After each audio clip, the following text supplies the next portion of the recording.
हरि ओम श्री गुरुभ्यो नमः। आज क्लास रे समस्त को स्वागत। पिले आमे गला क्लास रे गुरु उपदेश रो महिमा कौन देखिथिले।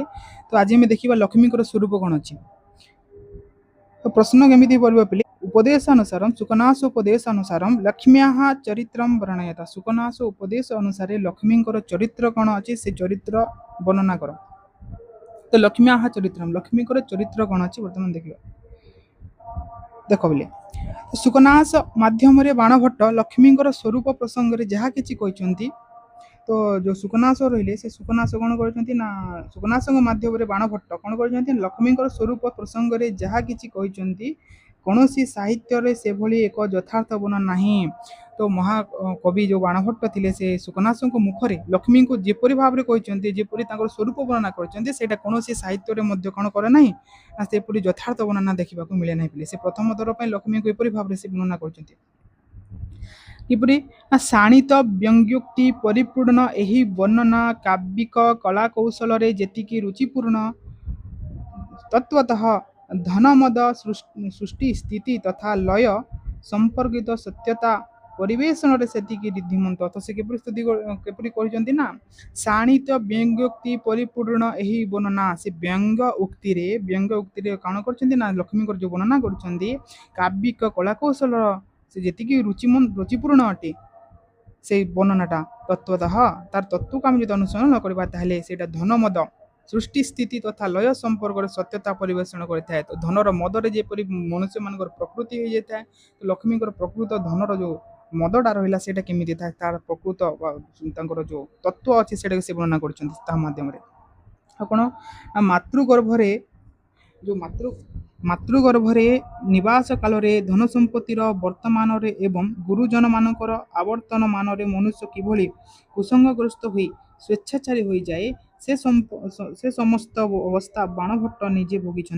तो एथिर जना पड़े जे से मातृगर्भरे निवास काल रे जो धन संपत्ति प्रभाव रे आ गुरुजन मानक आवर्तमान रे मनुष्य तो गुरुजन मानक उपदेश न शुणा द्वारा मनुष्य किपरि कुसंगग्रस्त हो जाए स्वेच्छाचारी हो जाए निज इच्छा कौन ना कुकर्म गुड़ी कर पकाई थाए से समस्त अवस्था बाणभट्ट कौन कर निजे उपभोग करेणु तेणु कौन ना से एपरी भाव वर्णना कर तेणु ए संपर्क में वर्णना निखुण वास्तव।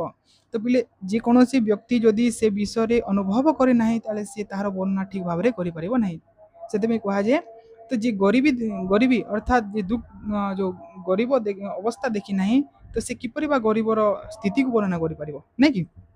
तो बाणभट्ट कौन कर पद हुए बाणभट्ट जीवन में लक्ष्मी को दरिद्रता देखी लक्ष्मी प्रभाव देखी जहाँ से अनुभव कर लक्ष्मी प्रकृति वर्णना प्रसंग से कौन कर सुकनाशक उपदेश सुकनाशक मुखर से लक्ष्मी निंदा कर ब्याज स्तुति कर देखा कौन कौन से कर एटा बहुत इंपोर्टेंट पिले ध्यान से सुन लक्ष्मी प्रकृति लक्ष्मी स्वरूप चित्रण निश्चित भाव एग्जाम राशि था गोटे लॉन्ग क्वेश्चन है। तो लक्ष्मी ही धन संपत्तिर अधिष्ठाती देवी। तो आम जानी धन संपत्तिर अधिष्ठाती देवी किए ना लक्ष्मी। तो लक्ष्मी माता लक्ष्मी होती धन संपत्तिर कौन अधिष्ठात्री देवी अटंती। तो पौराणिक तथ्य अनुजाई वरुण राजा कन्या भाव से बारुणी अटंती। तो पुराण आम जो पुराण शास्त्र हिसाब तो वरुण राजा व समुद्र दुहिता होती माँ लक्ष्मी ना कि वरुण राजा पुत्री व कन्या होती कौन कह बारुणी बोली कह से बारुणी अटंती।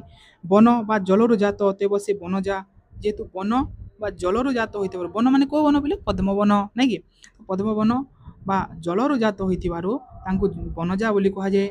और पित्रालय क्षीर सागर अवस्थान काल जो मानकर सान्निकट से लाभ करते पित्रालय अर्थात बाप घर तो पिताश्री घर जो क्षीर सागर समुद्र अवस्थान समय रहा समय रहा काल जो मानकर सन्निकट जो मानकर सन्निधि जो मान संस्पर्श लाभ करते समुद्र मंथन काल तो समुद्र मंथन रे माँ लक्ष्मी उत्पत्ति होता पिले जो समुद्र मंथन होता सत्य जुगे से समय लक्ष्मी से समुद्र मंथन बाहरी तो बाप घरे अर्थात पिताश्री घरे रहा समय लक्ष्मी जो जो मान सानिध्य लाभ करते जो जो मान संस्पर्श लाभ करते समुद्र मंथन काल जो से आविर्भूत होती तो सी कौन गले ना प्रथम सृष्टि भाव से आविर्भूत हो पुरुषोत्तम भगवान विष्णु द्वारा ପତ୍ନୀ ଭାବରେ ସ୍ୱୀକୃତ ହୋଇଥିଲେ। ତ ଯେତେବେଳେ ସମୁଦ୍ର ମନ୍ଥନ ହେଲା ତ ମହାଲକ୍ଷ୍ମୀ କ'ଣ କଲେ ନା ସେ ସମୁଦ୍ର ମନ୍ଥନ ଯେତେବେଳେ ସେ ଉତ୍ପତ୍ତି ହେଲେ ସେ କାହାକୁ ବରଣ କଲେ ନା ଭଗବାନ ବିଷ୍ଣୁଙ୍କୁ ନିଜ ପତି ରୂପରେ ବରଣ କରିଛନ୍ତି ଆଉ ବିଷ୍ଣୁ ତାଙ୍କୁ ପତ୍ନୀ ଭାବରେ ସ୍ୱୀକାର କରିଥିଲେ ସ୍ୱୀକାର କରିଥିଲେ ମଧ୍ୟ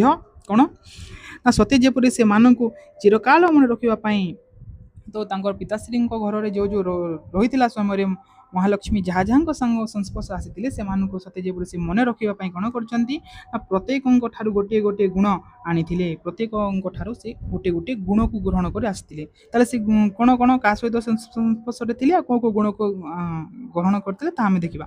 ତ କହିବା ବାହାରିଲ ପ୍ରତିଟି ଗୋଟିଏ ଗୋଟିଏ ଦୁର୍ଗୁଣ ଅଟେ ହେଲା ବୋଲେ କୌଣସି ସୁଗୁଣକୁ ସେ ଗ୍ରହଣ କରିନାହାନ୍ତି ସମସ୍ତେ ଗୋଟିଏ ଗୋଟିଏ ଦୁର୍ଗୁଣ ଗ୍ରହଣ କରିଛନ୍ତି। ଯଥା ପାରିଜାତ ପୁଷ୍ପ ପାଖୁଡ଼ାରୁ ଆସକ୍ତି ରୂପକ ରକ୍ତିମା। ତ ଯେତେବେଳେ ପାରିଜାତ ବିହାର ଥିଲା ତ ପାରିଜାତ ସଂସ୍ପର୍ଶରେ ସେ ଥିଲେ ଲକ୍ଷ୍ମୀ।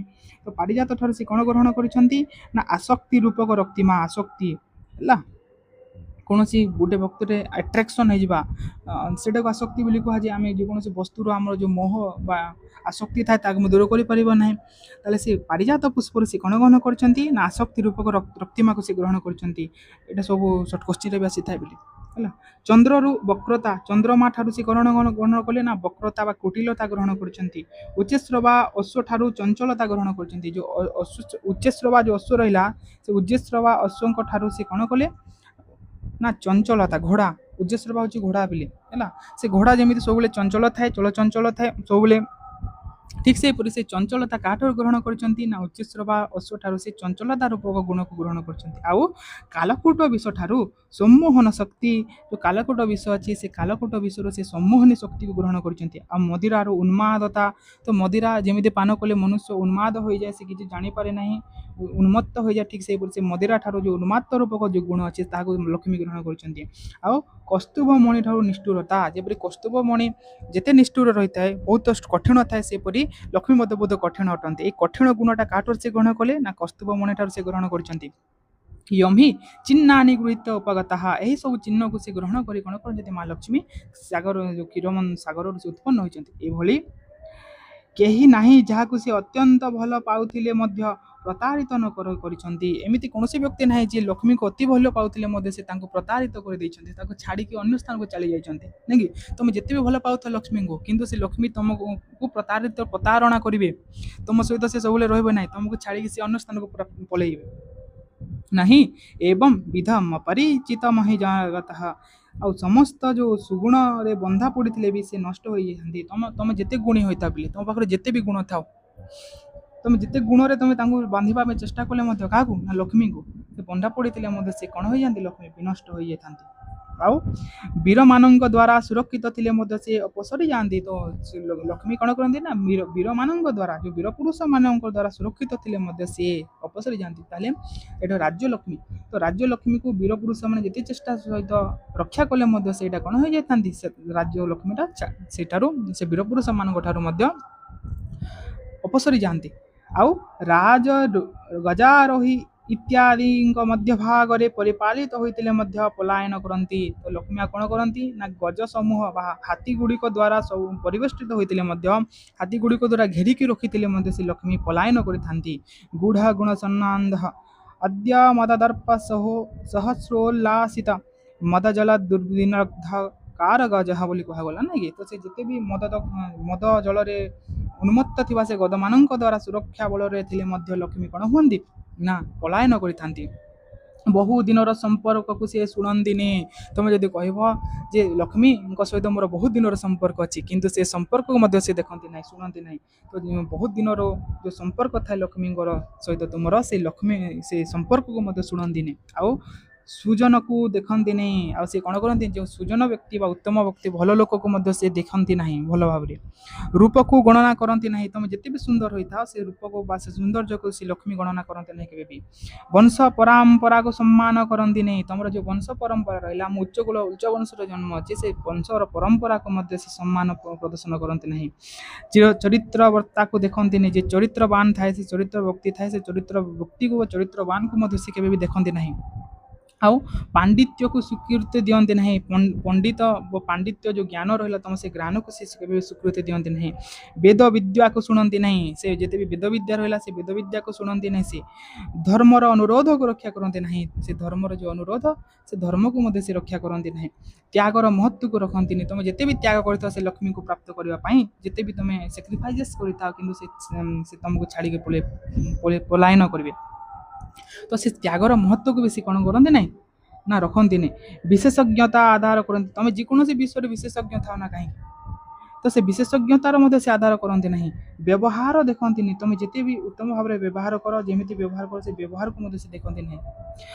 ଲକ୍ଷ୍ମଣବାନକୁ ଅଲକ୍ଷଣ ବୋଲି ପ୍ରମାଣିତ କରିଦିଅନ୍ତି। ସେ ଯେଉଁ ଲକ୍ଷଣବାନ ବ୍ୟକ୍ତି ଥାଏ ସେ ଲକ୍ଷଣବାନକୁ ସେ ଅଲକ୍ଷଣ ବୋଲି ପ୍ରମାଣିତ କରିଦିଅନ୍ତି। ସତ୍ୟକୁ ସ୍ୱୀକାର କରନ୍ତିନି। ସତ୍ୟକୁ କେବେ ସ୍ୱୀକାର କରନ୍ତିନି ମା ଲକ୍ଷ୍ମୀ। ଆକାଶର କ୍ଷଣସ୍ଥାୟୀ ଗନ୍ଧର୍ବ ନ କରି ଦୃଶ୍ୟ ଭଳି ସ୍ୱଳ୍ପ ସମୟ ନିମନ୍ତେ ଆଖିରେ ଦେଖା ଦିଅନ୍ତି ଆଉ ପୁଣି କ'ଣ ଲୁପ୍ତ ହୋଇଯାଆନ୍ତି। ଯେମିତି ଆକାଶରେ ଗୋଟେ ଗନ୍ଧର୍ବ ନ କରି ଭଳି କ୍ଷଣସ୍ଥାୟୀ ଅଟନ୍ତି। ଯେମିତି ଗୋଟେ ଆସିକି ଗୋଟେ ଟୁଟା ହୁଆ ତାରା ଦେଖିଛ ବୋଲି ସେଇଟା ଟିକି କ୍ଷଣକ ପାଇଁ ଦର୍ଶନ ହୁଏ ପୁଣି ଲିଭିଯାଏ। ଠିକ୍ ସେପରି ଲକ୍ଷ୍ମୀ କ'ଣ କରନ୍ତି ନା କ୍ଷଣ ପାଇଁ ଦର୍ଶନ ଦିଅନ୍ତି ଆଉ ପୁଣି ଆଖି ଆଗରୁ ହିଁ ପଳାୟନ କରିଥାନ୍ତି, ଲୁପ୍ତ ହୋଇଯାଆନ୍ତି। ଝଲସାଇ କ୍ଷଣକରେ ଭିତରେ ରହିଥାନ୍ତି। ଆଉ ନ ପରିଚୟ ରକ୍ଷାତି ଏବଂ ନଶ୍ୟତି, ସେ କୌଣସି ପରିଚୟ ରକ୍ଷା କରନ୍ତି ନାହିଁ। ଆଉ ଦେଖିଲା ମାତ୍ର କେହି ସେ ଲକ୍ଷ୍ମୀ ନଷ୍ଟ ହୋଇଯାଆନ୍ତି। ଏବେ ମଧ୍ୟ ସେ ଅସ୍ଥିର ଭାବରେ ଘୁରି ବୁଲୁଛନ୍ତି। ତ ଲକ୍ଷ୍ମୀ କୌଣସି ଜାଗାରେ ସ୍ଥିର ଭାବରେ ରହିପାରୁନାହାନ୍ତି। ଏବେ ମଧ୍ୟ ସେ କ'ଣ କରୁଛନ୍ତି ନା ଅସ୍ଥିର ଭାବରେ କେବଳ ବୁଲୁଛନ୍ତି, ଘୁରି ବୁଲୁଛନ୍ତି। ଯେମିତି ଯେପରିକି ସମୁଦ୍ର ମନ୍ଥନ କାଳୀନ ମନ୍ଦର ପର୍ବତ ଦ୍ୱାରା ଆନ୍ଦୋଳିତ ଜଳରାଶି ପୂର୍ଣ୍ଣ, ଯେପରି ସମୁଦ୍ର ମନ୍ଥନ କାଳରେ ଯେଉଁ ମନ୍ଦର ପର୍ବତ ରହିଲା, ସେ ମନ୍ଦର ପର୍ବତର ମନ୍ଥନ କାଳରେ ଯେ ଆନ୍ଦୋଳିତ ଜଳରାଶି ଥିଲା, ଯେମିତି କ'ଣ ଅସ୍ଥିର, ସେପରି ମହାଲକ୍ଷ୍ମୀ ମଧ୍ୟ ସେ ଆଜି ପର୍ଯ୍ୟନ୍ତ ସ୍ଥିର ଭାବରେ ରହିପାରିନାହାନ୍ତି। ସେଇ ଜଳ ପରି ସେ ଅସ୍ଥିର ଭାବରେ ଘୁରି ବୁଲୁଛନ୍ତି। କୌଣସି ସ୍ଥାନ କାଳ ବା ପାତ୍ରରେ ସେ ସ୍ଥିର ଭାବରେ ଦଣ୍ଡାୟମାନ ହୋଇପାରିନାହାନ୍ତି। କୌଣସି ସ୍ଥାନରେ ସେ ରହିନାହାନ୍ତି ସ୍ଥିର ଭାବରେ, କୌଣସି ସମୟରେ ସେ ରହୁନାହାନ୍ତି କିମ୍ବା କୌଣସି ପାତ୍ରଠାରେ ମଧ୍ୟ ସ୍ଥିର ଭାବରେ ସେ ଦଣ୍ଡାୟମାନ କରିନାହାନ୍ତି। କାରଣ ସତେ ଯେପରି ପଦ୍ମବନରେ ବିହାର କରୁଥିବା ବେଳେ ପଦ୍ମକଣ୍ଟା ତାଙ୍କ ଚରଣରେ କ୍ଷତାକ୍ତ ହେଲା। ତ ସତେ ଯେପରି ସେ ପଦ୍ମବନରେ ବିଚରଣ କରିବା ସମୟରେ ସେ ପଦ୍ମର କଣ୍ଟାଟା ତାଙ୍କର ପାଦରେ କ'ଣ ହୋଇଯାଇଛି ନା ଲାଗିଯାଇଛି। ସେ ପଦ୍ମ କଣ୍ଟା ଦ୍ୱାରା ସେ ବିଦ୍ଧ ହୋଇଯାଇଛନ୍ତି। ସେଥିପାଇଁ ସେ କୌଣସି ଗୋଟିଏ ସ୍ଥାନରେ କୌଣସି ସମୟରେ କୌଣସି କାଳରେ ବି ରହୁନାହାନ୍ତି। ଆଉ ଏଣେ ତେଣେ ଏପଟେ ସେପଟେ କାଳି ସିଏ କ'ଣ କରୁଛନ୍ତି ନା ଭ୍ରମଣ କରୁଛନ୍ତି ହୋଇଯାଇଛି। ପରମେଶ୍ୱର ଅର୍ଥାତ୍ ଧନିକମାନଙ୍କର ସହଚର୍ଯ୍ୟରେ ମଧ୍ୟ ମଦ୍ୟପାନ ଜନିତ ଉନ୍ମତ୍ତତା ସଦୃଶ ସେ ଆତ୍ମନିୟନ୍ତ୍ରଣହୀନା। ସେ ଯେପରି ପରମେଶ୍ୱର ଅର୍ଥାତ୍ ଧନୀମାନଙ୍କର ସହଚର୍ଯ୍ୟରେ, ଧନୀମାନଙ୍କ ସହିତ ରହିବା କାରଣରୁ ମଦ୍ୟପାନ ଜନିତ ଉନ୍ମତ୍ତତା ସଦୃଶ ସେ ଆତ୍ମନିୟନ୍ତ୍ରଣ, ଯେପରି ଯେ ଗୋଟିଏ ମଦ୍ୟପାନ କଲା ପରେ ସେ ନିଜର ଆତ୍ମନିୟନ୍ତ୍ରଣ ହରାଇ ବସେ, ସେ ନିଜ ଉପରେ ନିଜର କଣ୍ଟ୍ରୋଲ ରହିବ। ସେ ଠିକ୍ ସେହିପରି ମହାଲକ୍ଷ୍ମୀ କ'ଣ କରିଥାନ୍ତି, ସେମାନେ ଆତ୍ମନିୟନ୍ତ୍ରଣହୀନ। ତାଙ୍କର ସେ ନିଜ ଉପରେ ତାଙ୍କର କୌଣସି କଣ୍ଟ୍ରୋଲ ନାହିଁ। ସେ ଏପଟେ ସେପଟେ କେବଳ ଭ୍ରମଣ କରି ବସୁଛନ୍ତି। ରାଜାମାନଙ୍କୁ ଅକ୍ଲେଶରେ ତ୍ୟାଗ କରିଦେଇଥାନ୍ତି। ତ ସେ ରାଜାମାନଙ୍କୁ ମହାଲକ୍ଷ୍ମୀ କ'ଣ କରନ୍ତି, ବିନା କଷ୍ଟରେ ତାଙ୍କ ଉପରେ ତ୍ୟାଗ କରିଦିଅନ୍ତି। ମୁଞ୍ଚତି ଭୁଭୁଜାମ୍, ତ ଭୁଭୁଜ ମାନେ ହେଉଛି ରାଜା। ତ ସେ ରାଜାମାନଙ୍କୁ ସେ ବିନା କଷ୍ଟରେ ଅକ୍ଲେଶରେ ପରିତ୍ୟାଗ କରିଦିଅନ୍ତି। ଲତାମାନେ ଗଛ ଉପରେ ଗଛକୁ ମାଡ଼ିଯିବା ଭଳି, ଲତାମାନେ ଯେମିତି ଗଛକୁ କ'ଣ କରିଥାନ୍ତି ମାଡ଼ି ଯାଆନ୍ତି, ଗଛକୁ ଉପରକୁ ଯେମିତି ଚଢ଼ନ୍ତି, ଠିକ୍ ସେଇଭଳି ସେ ଲକ୍ଷ୍ମୀ କ'ଣ କରନ୍ତି ନା ବିଟ ପୁରୁଷଙ୍କ ଠାରେ ତାଙ୍କର ଆସକ୍ତି, ଯେମିତି ଲତା ଗଛ ଉପରେ ଆସକ୍ତି ଥାଏ, ଠିକ୍ ସେହିପରି ବିଟ ପୁରୁଷ ମାନେ ନୀଚ ପୁରୁଷ ହେଲା, ଦୁଷ୍ଟ ପୁରୁଷମାନଙ୍କ ଉପରେ ମହାଲକ୍ଷ୍ମୀ କ'ଣ କରନ୍ତି, ତାଙ୍କ ଆସକ୍ତି ରଖିଥାନ୍ତି। ସେମାନଙ୍କ ପାଖରେ ସେ ରୁହନ୍ତି। ଖରାପ ଲୋକ, ଦୁଷ୍ଟ ଲୋକ, ବିଟ ପୁରୁଷମାନଙ୍କ ପାଖରେ ସେ ରୁହନ୍ତି, ଯେପରି ଲତା ଗଛ ଉପରେ ରହିଥାଏ।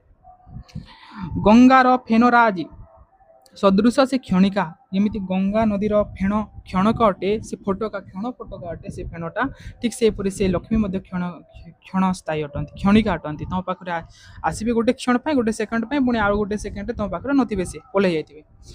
ସୂର୍ଯ୍ୟଙ୍କର ଭିନ୍ନ ଭିନ୍ନ ନକ୍ଷତ୍ରିକ ଚଳନ ସଦୃଶ ତାଙ୍କର ଗତି। ସୂର୍ଯ୍ୟଙ୍କର ବିଭିନ୍ନ ଭିନ୍ନ ନକ୍ଷତ୍ରିକ ଚଳନ, କହିଲେ ସୂର୍ଯ୍ୟ କେମିତି ତାଙ୍କର ବିଭିନ୍ନ ନକ୍ଷତ୍ରକୁ, ସେ 27ଟି ନକ୍ଷତ୍ର ଅଛି ତାଙ୍କର, ତ ସେ ସମସ୍ତ 27ଟି ନକ୍ଷତ୍ରକୁ ସେ ପରିଚାଳନା କରନ୍ତି। ଠିକ୍ ସେହିପରି ଲକ୍ଷ୍ମୀ ମଧ୍ୟ କ'ଣ କରନ୍ତି ତାଙ୍କର ବିଭିନ୍ନ ଗୋଟେ ସ୍ଥାନରୁ ଅନ୍ୟ ଗୋଟେ ସ୍ଥାନ ଆଉ ଗୋଟେ ସ୍ଥାନରୁ ଅନ୍ୟ ଗୋଟେ ସ୍ଥାନକୁ ସେ କ'ଣ କରିଥାନ୍ତି ନା ଗତି କରିଥାନ୍ତି। ଦେଖ ଆଜି ତୁମ ପାଖରେ 100 ଟଙ୍କା ଆସିଛି ଉଦାହରଣ ସ୍ୱରୂପ ଗୋଟେ କ୍ଷଣରେ ସେଇଟା ଅନ୍ୟ ସ୍ଥାନକୁ ଆଉ ଗୋଟେ ହାତକୁ ପଳେଇବ ସେ ସ୍ଥାନ ତା ହାତରେ ବି ସେ ରହିବନି ଆଉ ଗୋଟେ ହାତକୁ ପଳେଇବ ଏମିତି ସେ କେବଳ ଭ୍ରମଣ ହିଁ କରୁଥାନ୍ତି। ଗୁମ୍ଫା ଭଳି ଅନ୍ଧକାରମୟୀ ତ ମହାଲକ୍ଷ୍ମୀ କ'ଣ ଅଟନ୍ତି ନା ଯେଉଁ ପାତାଳର ଗୁମ୍ଫା ଭଳି ସେ ଅନ୍ଧକାରମୟୀ ଅଟନ୍ତି। ହିଡ଼ିମ୍ବା ଭଳି ଦୁଃସାହସୀଙ୍କ ଠାରେ ତାଙ୍କର ଆସକ୍ତି। ହିଡ଼ିମ୍ବା ଯେମିତି ଗୋଟେ ଦୁଃସାହସୀ ଥିଲେ ସେ ଦୁଃସାହସୀ ଯେଉଁମାନେ ଦୁଃସାହସ କରିବା ପାଇଁ ପଛାନ୍ତି ନାହିଁ ଦୁଃସାହସ ପୂର୍ଣ୍ଣ କାର୍ଯ୍ୟମାନେ କରନ୍ତି ସେ ଜୀବନକୁ ବିପଦ ଥିଲା ଭଳି କାର୍ଯ୍ୟଗୁଡ଼ିକ କରନ୍ତି ସେମାନଙ୍କ ଠାରେ ହିଁ ସେ ଆସକ୍ତି ରଖିଥାନ୍ତି ସେମାନଙ୍କ ଠାରେ ସେ ରହିବା ପାଇଁ ପ୍ରଚେଷ୍ଟା କରିଥାନ୍ତି। ଆଉ ବର୍ଷା କାଳୀନ ବିଦ୍ୟୁତଲତା ଭଳି କ୍ଷଣଦାମିନୀ ଯୁକ୍ତା ତ ବର୍ଷା କାଳୀନ ଯେତେବେଳେ ବିଦ୍ୟୁତ ଲତା ଆସେ ଅର୍ଥାତ୍ ଯେତେବେଳେ ବିଜୁଳି ମାରେ ଆକାଶରେ ସେଇଟା କେତେବେଳେ ପର୍ଯ୍ୟନ୍ତ ରୁହେ ପିଲେ ଘଣ୍ଟା ଘଣ୍ଟା ରୁହେ କି ନାଇଁ କି ଗୋଟେ କ୍ଷଣରେ ସେଇଟା ନଷ୍ଟ ହେଇଯାଇଥାଏ କେବଳ ଦେଖେଇ ଏମିତି ବିଜୁଳି ଦେଖେଇବ ପୁଣି ସେ ବିଲୁପ୍ତ ହୋଇଯିବ ଠିକ୍ ସେହିପରି ସେ ବିଦ୍ୟୁତଲତା ଭଳି ମହାଲକ୍ଷ୍ମୀ କ'ଣ ଅଟନ୍ତି କ୍ଷଣ ଦାମିନୀ ଅଟନ୍ତି କ୍ଷଣିକ ଅଟନ୍ତି ସେ ଟିକେ କ୍ଷଣ ପାଇଁ ଆସନ୍ତି ତାପରେ ନଷ୍ଟ ହୋଇଯାଆନ୍ତି। ଏବଂ ଦୁଷ୍ଟ ପିଶାଚିନୀ ସଦୃଶ୍ୟ ସ୍ୱଳ୍ପ ଧନବାନକୁ ମଧ୍ୟ ସେ ଉନ୍ମତ୍ତ କରନ୍ତି ଆଉ ଦୁଷ୍ଟ ପିଶାଚିନୀ ପରି ସେ ସ୍ୱଳ୍ପ ଧନବାନ ଅଳ୍ପ ଧନ ଥିବା ବ୍ୟକ୍ତିକୁ ମଧ୍ୟ ସେ କ'ଣ କରିଦିଅନ୍ତି ଉନ୍ମତ୍ତ କରିଦିଅନ୍ତି ଯେ ଯାହା ପାଖରେ ଟିକେ ଧନ ପଳେଇ ଆସେ ସେ ଧନର ଲକ୍ଷ୍ମୀଙ୍କର ଗର୍ବରେ ସେ ଉନ୍ମାଦ ପଳେଇ ଆସେ ତା ଆସେ ସେ ଉନ୍ମାଦ ପରେ ପାଗଳିଆ ପରେ ସେ କାର୍ଯ୍ୟ କରିଥାଏ।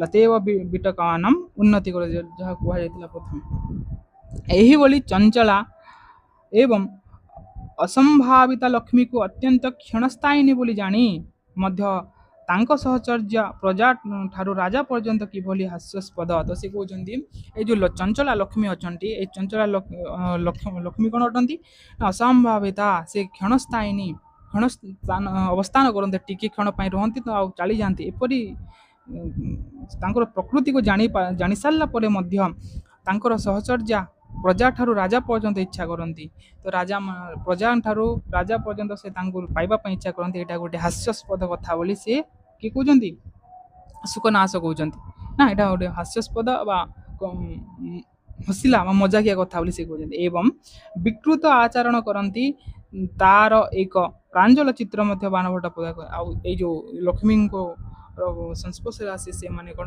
ଲକ୍ଷ୍ମୀଙ୍କୁ ପାଇବା ପାଇଁ ସେ ବିକୃତ ଭାବରେ ସେମାନେ ଆଚରଣ କରିଥାନ୍ତି।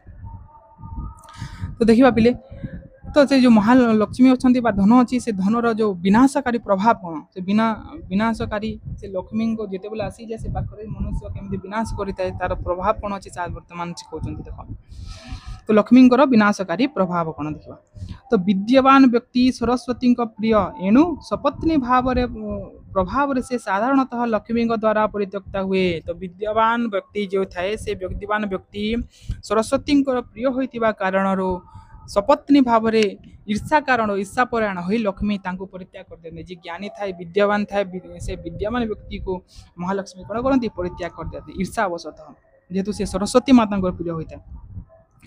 ଗୁଣୀ ଲୋକ ତାଙ୍କ ପାଇଁ ଅସ୍ପୃଶ୍ୟ ଅଟେ ଯିଏ ଗୁଣ ବ୍ୟକ୍ତି ଅଟେ ଯାହାର ଗୁଣ ଅଛି ସେ ଗୁଣ ବ୍ୟକ୍ତିକୁ ସେ ଅସ୍ପୃଶ୍ୟ ଅଛୁଆଁ ବୋଲି ମନେ କରନ୍ତି।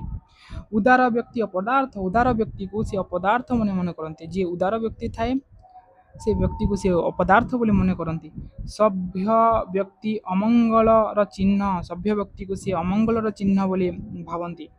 ବିଶାଳ କୁଳ ସମ୍ଭବା ବ୍ୟକ୍ତି ତାଙ୍କ ପାଇଁ ଅଲକ୍ଷଣା ତ ଯିଏ ବିଶାଳ କୁଳ ସମ୍ଭରେ ବା ଉଚ୍ଚ କୂଳରେ ଜନ୍ମ ହୋଇଥାଏ ସେ ମହାଲକ୍ଷ୍ମୀଙ୍କ ପାଇଁ କ'ଣ ଅଟେ ନା ଅଲକ୍ଷଣା ଅଟେ।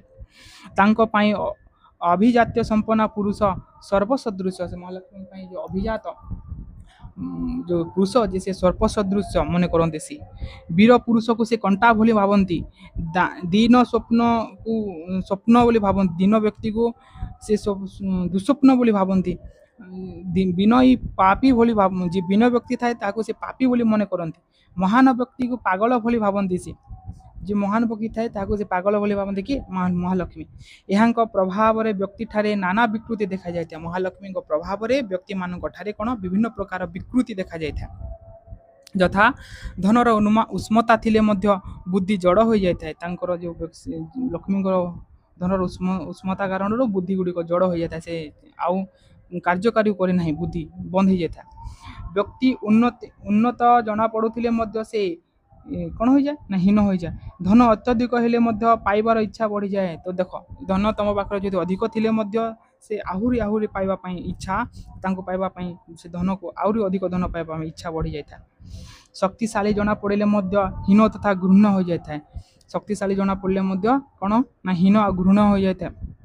ଦୀପଶିଖାର ଅଧିକ ଉଜ୍ଜ୍ୱଳତା ଯେପରି ଅଧିକ କଜ୍ଜଳ ହିଁ ସୃଷ୍ଟି କରେ, ଧନ୍ୟର ଆଧିକ୍ୟ ସେଭଳି କାଳିମାମୟ କର୍ମ ହିଁ ବ୍ୟାପୃତ କରିଥାଏ। ଯେମିତି ଦୀପଶିଖା ଦୀପର ଯେଉଁ ଶିଖା ଅଧିକ ଜଳିଲେ ସେ ଅଧିକ କଜ୍ଜଳ ସୃଷ୍ଟି କରିଥାଏ। ଠିକ୍ ସେପରି ଧନର ଯେତେ ବି ଅଧିକତା ଧନ ଯେତେ ଅଧିକ ହୋଇଥାଏ ସେତେ କାଳିମାମୟ କର୍ମକୁ ସେତେ ବି ଖରାପ କର୍ମରେ ତାକୁ ଲିପ୍ତ କରିଦେଇଥାଏ। ଯେମିତି ଦୀପ ଅଧିକ ଜଳିଲେ ଅଧିକ କଳା ସୃଷ୍ଟି କରେ, ଠିକ୍ ସେହିପରି ଧନ ଅଧିକ ହୋଇଗଲେ ଅଧିକ ଖରାପ କର୍ମରେ ସେ ବ୍ୟାବୃତ ବା ଯୁକ୍ତ କରିଦେଇଥାଏ। ଯଥା ଲକ୍ଷ୍ମୀ ଧନ ତୃଷ୍ଣାର ବର୍ଦ୍ଧନକାରିଣୀ ଅଟନ୍ତି। ଲକ୍ଷ୍ମୀ କିପରି ଅଟନ୍ତି ନା ଧନ ତୃଷ୍ଣା ଧନ ରୂପକ ଯେଉଁ ପାଇବା ଆହୁରି ଧନ ଦରକାର ଏଇ ଯେଉଁ ତୃଷ୍ଣା ବା ଶୋଷ ଏଇ ଧନ ପାଇବାର ଯେଉଁ ଶୋଷ ଅଛି ତାହାକୁ ବର୍ଦ୍ଧନକାରିଣୀ ଅଟନ୍ତି, ତାହାକୁ ବଢ଼ାଇ ଦେଇଥାନ୍ତି। ଶାସ୍ତ୍ର ଜ୍ଞାନର ହରଣକାରିଣୀ ସମସ୍ତ ଯେଉଁ ତୁମର ଶାସ୍ତ୍ର ଜ୍ଞାନ ଥାଏ ସେ ଶାସ୍ତ୍ର ଜ୍ଞାନ ଗୁଡ଼ିକୁ ସେ ହରଣ କରିଦେଇଥାନ୍ତି, ସେ ହରଣକାରିଣୀ ଅଟନ୍ତି। ଧନ ପିଶାଚର ସୃଷ୍ଟିକାରିଣୀ ଧନ ପିଶାଚର ସେ ସୃଷ୍ଟିକାରିଣୀ ଅଟନ୍ତି। ଦୋଷ ସମୂହର ଗୃହ ସଦୃଶ ଅର୍ଥାତ୍ ଯେତେ ବି ଦୋଷ ରହିଲା ସେ ଦୋଷର ସେ ଘର ସଦୃଶ ଅଟନ୍ତି ଲକ୍ଷ୍ମୀ ବା ଧନ ସମସ୍ତ ଦୋଷର ଗୃହ ଅଟନ୍ତି ଲକ୍ଷ୍ମୀ। ସଦ୍ବ୍ୟବହାର ତିରସ୍କାରିଣୀ ଉତ୍ତମ ବ୍ୟବହାରକୁ ସେ ତିରସ୍କାର କରିଦେଇଥାନ୍ତି। ଗୁଣୀଜନ ଧ୍ୱଂସକାରିଣୀ ଗୁଣୀଜନମାନଙ୍କୁ ସେ ଧ୍ୱଂସ କରିଦେଇଥାନ୍ତି। ଲୋକପବାଦର ପ୍ରସାରିଣୀ ଲୋକପବାଦକୁ ସେ ପ୍ରସାରଣ କରିଥାନ୍ତି। କପଟର ବିସ୍ତାର ଭୂମି ଅଟନ୍ତି କପଟର ସେ କ'ଣ ଅଟନ୍ତି ବିସ୍ତାର ଭୂମି। କାମ ଭାବର ସଞ୍ଚାରଣ ସ୍ଥଳୀ କାମନା ଯେଉଁ କାମ ଭାବ ଅଛି ସେ ପାଇବାର ଇଚ୍ଛା ଯେଉଁ ଭାବଟା ରହିଲା ତାର ସଞ୍ଚରଣ ସ୍ଥଳୀ ଅଟନ୍ତି ଲକ୍ଷ୍ମୀ। ସାଧୁ ଭାବର ହତ୍ୟାକାରିଣୀ ସାଧୁ ଭାବ ସେ ବଧ୍ୟଶାଳା ବୋଲି କୁହାଯାଏ। ଯେଉଁ ସାଧୁ ଭାବ ଥାଏ ତାକୁ ହତ୍ୟାକାରୀ କରନ୍ତି କିଏ ଲକ୍ଷ୍ମୀ। ତ ଯେମିତି ଗୋଟେ ବଧ୍ୟଶାଳାରେ ନେଇକି ଗୋଟେ ବଦ୍ଧକୁ ବଦ୍ଧ କରାଯାଏ ଠିକ୍ ସେହିପରି ସାଧୁର ସ୍ୱଭାବକୁ ଲକ୍ଷ୍ମୀ କ'ଣ କରନ୍ତି ବଧ କରିଦେଇଥାନ୍ତି। ତ ହତ୍ୟାକାରିଣୀ ସାଧୁ ଭାବର। ଧର୍ମର ଗ୍ରାସକାରିଣୀ ଅଟନ୍ତି ସମସ୍ତ ଧର୍ମକୁ ସେ ଗ୍ରାସ କରିଦିଅନ୍ତି କିଏ ଲକ୍ଷ୍ମୀ। କାହାକୁ ଯେ ଏହି ଲକ୍ଷ୍ମୀ ପ୍ରାପ୍ତ ନ ହୁଅନ୍ତି କିଏ ଯେ ଏହାଙ୍କ ଦ୍ୱାରା ପୁଣି ହତଶ୍ରୀ ନ ହୁଏ। ତ ସମସ୍ତଙ୍କୁ ଲକ୍ଷ୍ମୀ ପ୍ରାପ୍ତ ହୁଅନ୍ତି କିନ୍ତୁ ସମସ୍ତଙ୍କୁ ସେ ଛାଡ଼ିକି ମଧ୍ୟ ପଳାଇ ଯାଇଥାନ୍ତି। ଏପରି କେହି ନାହିଁ ହେଲା ତ ସମସ୍ତଙ୍କୁ ଲକ୍ଷ୍ମୀ ପ୍ରାପ୍ତ ବି ହୁଅନ୍ତି ଆଉ ତାଙ୍କୁ ଛାଡ଼ିକି ପଳାଇ ବି ଯାଆନ୍ତି। ବିଶେଷତଃ ଯଦି ରାଜା ଏଇଭଳି କ୍ଷମତାପନ୍ନ କେହି ବିଶେଷତଃ ଯଦି ରାଜା ଯଦି କ୍ଷମତାପନ୍ନ କୌଣସି ରାଜା ଯଦି କ'ଣ କରେ ନା ଏହାଙ୍କୁ ଲାଭ କରନ୍ତି ଅର୍ଥାତ୍ ଏହି ଲକ୍ଷ୍ମୀକୁ ଲାଭ କରିଥାଏ ତାହେଲେ ତେବେ ତାଙ୍କଠାରେ ଜାତ ବିକୃତି କିଭଳି ଉତ୍କଟ ହେବ ପିଲେ ସମସ୍ତଙ୍କ ପାଇଁ ଯେତେବେଳେ କୌଣସି ରାଜା ଏପରି ଲକ୍ଷ୍ମୀଙ୍କୁ ଲାଭ କରନ୍ତି ବା କୌଣସି ବ୍ୟକ୍ତି ଏମିତି ପ୍ରଚୁର ଧନକୁ ପ୍ରାପ୍ତ କରେ ତେବେ ତାଙ୍କଠାରେ ଯେଉଁ ଜାତ ବିକୃତି ଯେଉଁ ରହିଲା ସେପରି କିପରି ଉତ୍କଟବାନ ହେବ ତମେ ଇମାଜିନ୍ ମଧ୍ୟ କରିପାରିବ ନାହିଁ। ଏବଂ ସେସବୁର କାରଣମାନ କିଭଳି ପ୍ରାଞ୍ଜଳ ସେ ସମ୍ପର୍କରେ ମଧ୍ୟ ବାଣଭଟ୍ଟ ବିସ୍ତୃତ ଭାବରେ କହିଛନ୍ତି। ତ ଏଇଟା ଥିଲା ପିଲେ ତମର କ'ଣ ନା ଲକ୍ଷ୍ମୀଙ୍କର ସ୍ୱରୂପ କେମିତି ଆଉ ତାଙ୍କର ପ୍ରକୃତି ତାଙ୍କର ବିନାଶକାରୀ ପ୍ରକୃତି କ'ଣ ଥିଲା। ତ ଏତେ ଯଦି ତୁମେ ଭଲ ଭାବରେ ପଢ଼ିକି ଲେଖିଦେବ ତାହେଲେ ତୁମର ଲକ୍ଷ୍ମୀଙ୍କର ଚରିତ୍ର ଲକ୍ଷ୍ମୀଙ୍କର ପ୍ରକୃତି ଲକ୍ଷ୍ମୀଙ୍କର ସ୍ୱଭାବ ବର୍ଣ୍ଣନା ହେଇଯିବ। ତ ଆଜି ପାଇଁ ଏତିକି ପିଲେ ଆମେ ଏଥିରେ ଲକ୍ଷ୍ମୀଙ୍କର ବର୍ଣ୍ଣନା ସରିଗଲା। ତମେ ଆଉ ଗୋଟେ କ୍ଲାସ୍ରେ ଆମେ କ'ଣ କରିବା ନା ଧୂର୍ତ୍ତଙ୍କର ଯେଉଁ ସ୍ୱଭାବ ଅଛି ସେ ଧୂର୍ତ୍ତଙ୍କର ସ୍ୱଭାବ ଧୂର୍ତ୍ତ ବ୍ୟକ୍ତିମାନଙ୍କ ସ୍ୱଭାବ ବିଷୟରେ ଆଲୋଚନା କରିବା। ଆଜି ପାଇଁ ଏତିକି। ସର୍ବେ ଭବନ୍ତୁ ସୁଖିନଃ। ଜୟ ଜଗନ୍ନାଥ।